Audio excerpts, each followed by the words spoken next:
स्वागत है दोस्तों आप सभी का आज की इस नई वीडियो में। आज हम पढ़ेंगे क्लास 11th की पॉलिटिकल साइंस का चैप्टर 6 जिसका नाम है न्यायपालिका। तो इस चैप्टर से संबंधित हम सभी के सभी most important MCQs question answer करने वाले हैं आज की इस वीडियो में। तो चलिए वीडियो को शुरू करते हैं। तो इस चैप्टर का जो आपका न्यायपालिका है चैप्टर 6 के, इसमें से सबसे पहला एमसीक्यूज बनता है। देखिए आपकी स्क्रीन पे है, आपके ऑप्शन है साथ में, और आंसर देने की कोशिश कीजिएगा साथ ही साथ। देखिए पहला प्रश्न क्या है। भारत के उच्चतम न्यायालय के न्यायाधीशों की संख्या में वृद्धि करने की शक्ति किसके पास है। यानी कि भारत का जो उच्चतम न्यायालय है उसमें अगर न्यायाधीशों की संख्या में वृद्धि करनी है तो वो शक्ति किसके पास है। राष्ट्रपति के पास है, संसद के पास है, भारत के मुख्य न्यायाधीश के पास है, या विधि आयोग के पास है। ठीक है, तो यदि उच्चतम न्यायालय में न्यायाधीशों की संख्या में वृद्धि करनी है तो ये शक्ति भारत के राष्ट्रपति के पास है। यानी कि आपका ऑप्शन एक भारत का राष्ट्रपति ये सही हो जाएगा। ठीक है, पहले प्रश्न का आंसर क्या हुआ, भारत का राष्ट्रपति ही वह है जो उच्चतम न्यायालय के न्यायाधीशों की संख्या में वृद्धि कर सकता है। ठीक है, देखिए अगला प्रश्न। न्यायपालिका की स्वतंत्रता को बनाए रखने के लिए कौन सा कथन गलत है। यानी कि न्यायपालिका की यदि हमें स्वतंत्रता बनाए रखनी है तो इस संबंध में कौन सा कथन जो है वो गलत है। ठीक है, पहला है पद की सुरक्षा के संबंध में प्रावधान, ये तो सही है स्वतंत्रता बनाए रखने के लिए। सेवानिवृत्ति के पश्चात वकालत करने पर कोई प्रतिबंध नहीं, ये भी सही है। पर्याप्त वेतन एवं भत्ता, ये भी सही है। बचा फिर क्या, कोई नहीं। यानी कि इन चारों ऑप्शन में से ऐसा कोई सा भी ऑप्शन नहीं है जो गलत हो। ठीक है, यानी कि सारे के सारे ऑप्शन सही हैं। तो यहाँ पे आपका ऑप्शन कौन सा आंसर होगा, कोई नहीं। ठीक है, आई होप समझ गए होंगे। बढ़ते हैं अगले प्रश्न की तरफ। अगला 1 मिनट में से थोड़ा सा छोटा कर देता हूँ ताकि एक ही बार में स्क्रीन पे दिख जाए। हाँ, अब देखिए ये जो प्रश्न है ये अपीली क्षेत्र अधिकार से संबंधित कौन सा कथन गलत है। यानी कि न्यायपालिका जो है उसका एक अपीली क्षेत्र अधिकार है, उससे संबंधित इनमें से कौन सा कथन जो है वो गलत है। आपके ऑप्शन है सर्वोच्च न्यायालय अपील का उच्चतम न्यायालय, हाँ ये सही है कि यह अपील का सबसे उच्चतम न्यायालय है। दूसरा, कोई भी व्यक्ति यदि उच्च न्यायालय के निर्णय के विरुद्ध सर्वोच्च न्यायालय में अपील कर सकता है। यानी कि कोई भी व्यक्ति उच्च न्यायालय के निर्णय के विरुद्ध या सर्वोच्च न्यायालय में अपील कर सकता है, ये भी सही है। तीसरा है सर्वोच्च न्यायालय है वह पूरे मुकदमे पर पुनर्विचार करेगा और उसके कानूनी मुद्दों की दोबारा जांच करेगा। यानी कि अपील करने के पश्चात जो सर्वोच्च न्यायालय वो पूरे मुकदमे पर एकदम शून्य से दोबारा जांच करेगा, उस पर पुनर्विचार करेगा। ठीक है। चौथा है सर्वोच्च न्यायालय अपनी निम्न अदालतों के फैसले को नहीं बदल सकता है और अपने तरीके से पुनर्निर्णय नहीं ले सकता है। तो ये फोर्थ जो ऑप्शन है ये गलत है, क्योंकि सर्वोच्च न्यायालय जो है वो अपने से नीचे की जो निम्न निम्न अदालतें होती हैं, ठीक है, उन सभी की अदालतों के फैसले को बदल सकता है और पुनः निर्णय भी ले सकता है। तो ऑप्शन कौन सा गलत हो जाएगा, ऑप्शन फोर्थ अपीली क्षेत्र अधिकार के संबंध में कथन जो है वो गलत है। ठीक है, ये हुआ क्वेश्चन नंबर 3। अगला प्रश्न देखिए, भारत का सर्वोच्च न्यायालय का कार्य है, यानी कि भारत जो है उसके सर्वोच्च न्यायालय का कार्य कौन सा है। पहला है सर्वोच्च न्यायालय के फैसले सभी अदालतों को मान्य होते हैं, हाँ ये सही है। दूसरा है यह उच्च न्यायालय के न्यायाधीशों का तबादला कर सकता है, ये भी सही है। तीसरा है यह किसी अदालत का मुकदमा अपने पास मंगवा सकता है, हाँ ये किसी भी अदालत का मुकदमा अपने पास मंगवा सकता है। फोर्थ है यह किसी एक उच्च न्यायालय में चल रहे मुकदमे को दूसरे उच्च न्यायालय में भी भिजवा सकता है, ये भी सही है। यानी कि जब सारे ही ऑप्शन सही हैं तो ऑप्शन आपका 5 उपरोक्त सभी, ये सभी के सभी सर्वोच्च न्यायालय के कार्य हैं, यानी कि ऑप्शन 5 उपरोक्त सभी ये सही हो जाएगा आपका आंसर। ठीक है, अब इसे जूम कर देते हैं। अब देखिए अगला प्रश्न है उच्च न्यायालय का कार्य नहीं है। पहले हमने सर्वोच्च न्यायालय का देखा, अब देखिए उच्च न्यायालय के इनमें से कौन सा कार्य नहीं है।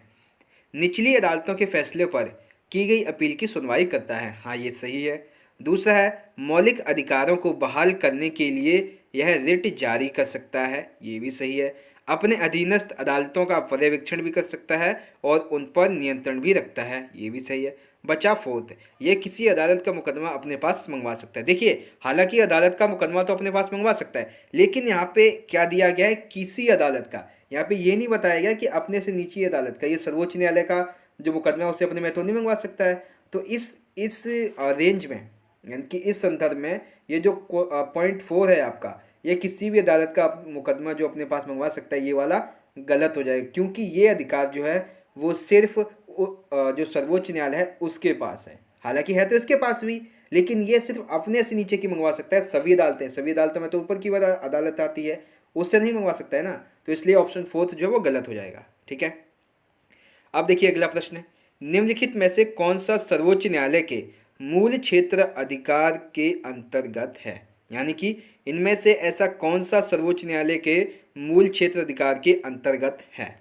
ठीक है, तो देखिए सबसे पहला आपका ऑप्शन है, भारत सरकार एक या एकाधिक राज्यों के बीच यदि कोई विवाद होता है तो वो होता है। दूसरा है, संसद के किसी सदन अथवा राज्य की विधायिका के चुनाव के संबंध में कोई भी विवाद, तो ये तो पूरा ही गलत है। ठीक है, दो या दो से अधिक राज्यों के बीच कोई विवाद, ए और सी दोनों।